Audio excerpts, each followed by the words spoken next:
Tell me about, I got a few other questions. What's going on with BRICS? What's going on with Brazil?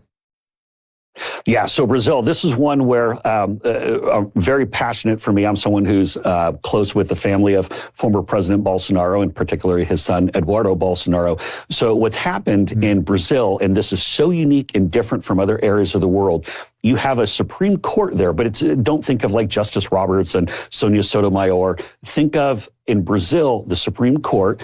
They have their own investigative force. They have their own secret police. They can go and charge you themselves. The Supreme Court, not their version of a DOJ or a prosecutor, where the Supreme Court can charge you with a crime, try you with a crime, find you guilty of something, and then lock you up and throw away the key. And then, Dr. Drew, who do you appeal to?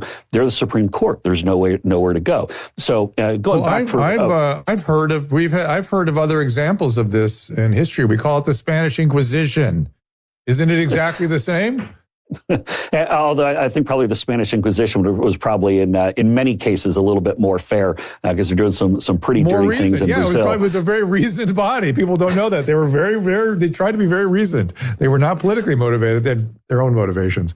But anyway, yes, so in 2021, I visited Brazil at the invitation of former President Bolsonaro and his son Eduardo, who is a federal deputy as well as CPAC in Brazil, and is now the exact same Supreme Court justice who is charging President Bolsonaro with something that would put him in prison for the next 35 years. And they've completely turned Brazil on its head. And so what President Trump is trying to do is say, look, if you're going to go run these undemocratic activities, whether it be some completely false nonsense they're going after President Bolsonaro on, or, by the way, this same judge, they kicked off True Social out of Brazil. Rumble is now banned out of Brazil. X, the former Twitter, that, of course, Elon Musk is now running, was kicked out of Brazil for a long time. And so I know people, Dr. Drew, that I've spoken with and met with, and people I've known for a long time that have been pulled out of their house in the middle of the night, who've been roughed up by these secret police, who've had their finances frozen,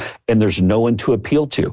All the while, and here's why it matters, and I'm going to land the plane here. Why this matters is because what the Supreme Court is doing in Brazil is making opposition to the current leader, President Lula, virtually impossible. They're trying to lock up anyone who they disagree with simply just because they're a different political perspective. So to combat that, Brazil's Congress is meeting tomorrow to pass immunity law to make sure that members of Congress cannot be charged by the Supreme Court simply for doing their job. What they can then do is then go and take certain actions that right now they've been afraid to do, because it's been said from the Supreme Court, if you get out of line, if you say something that differs with their ideology, then they'll just come and lock you up and throw away the key. While this is happening, the reason